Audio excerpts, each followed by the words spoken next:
Souvent, on entend cette accusation entre la communauté chassidique, la communauté religieuse. Comment ça se fait qu'on ne participe pas dans le Yom HaShoah, le 27e jour du mois de Nissan, qui a été dédié comme le Yom HaShoah, commémorer l'Holocauste? Comment ça se fait que les juifs religieux chassidiques ne participent pas?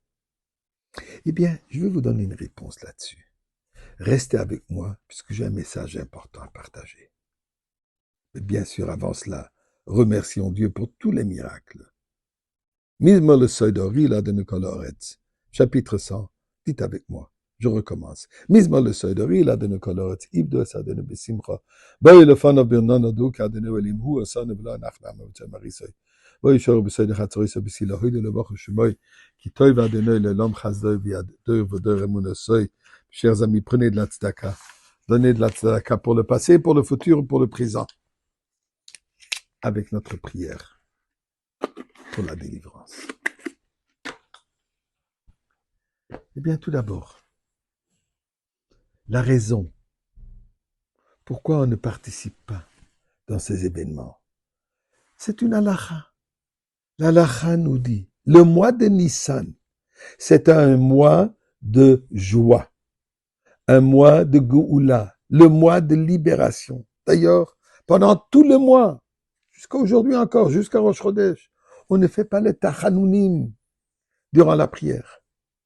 On n'est même pas censé de faire des éloges.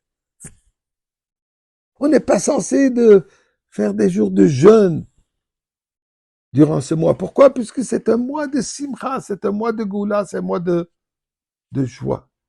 Donc, malheureusement, ceux qui ont choisi cette date où ils ignoraient, ou voulaient ignorer cette halakha.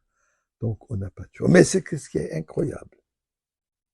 Le soir du 27e jour de Nissan, la veille de Chavchet Nissan, un jeudi soir, il y a 35 ans, le Rebbe revient du Ohel, du pèlerinage de chez son beau-père.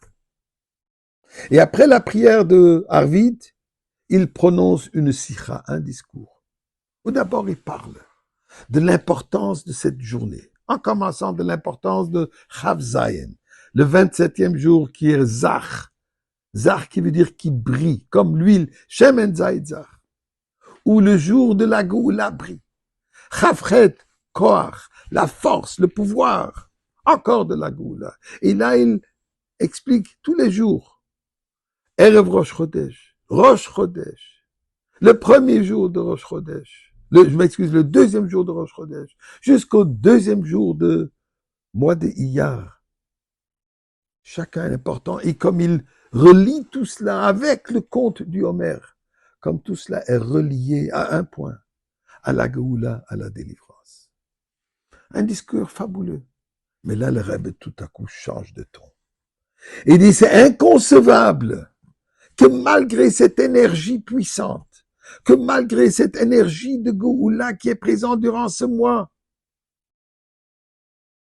on peut toujours rester encore un peu relax, que la Géoula n'est pas venue aujourd'hui.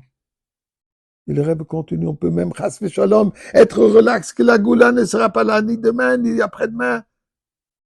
Comment est-ce que c'est possible? Puisque nous vivons ce moment extraordinaire, comment pouvons-nous ne pas mettre l'accent sur la Géoula?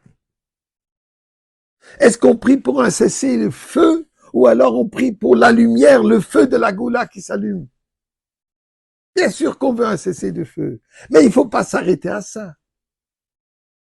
C'est une journée tellement pleine de force, tellement pleine d'énergie, où nous pouvons et devons sincèrement, comme le Rebbe dit, émettre, sincèrement vouloir vivre, intérioriser la réalité de la Géoula. Nous le vivons maintenant. Nous voyons ces miracles. Tout ça sont des miracles d'ordre de délivrance. Dieu ne fait pas des miracles en vain. Tout ce que nous voyons ces jours-ci, ces semaines, ces 2 ans, tout ça, ce sont des miracles où Dieu nous rappelle, je suis présent. Juste ouvrez les yeux, ouvrez votre cœur et commencez à le vivre. Ça ne suffit pas d'en parler. Ça ne suffit pas d'en réfléchir. Il faut que cela se manifeste en actes concrets, de vivre cette réalité. Je me réveille le matin, la première chose, je ne pense pas à me recoucher, continuer à dormir, mais je regarde par la fenêtre, est-ce que Mashiach est déjà venu, par exemple, comme l'histoire du Chafetz Chaim. Quand il a attendu qu'ils sont en train d'arranger la route, les chemins, mettre un pavé, il dit, ah, il prépare la route pour la venue de Mashiach. Ça, c'est la journée que le Rebbe nous appelle à le vivre. Et le Rebbe nous fait tous ses émissaires pour en faire la réalité. Faisons ce petit marche, faisons ce petit acte de bonté, et nous allons avoir la goula maintenant.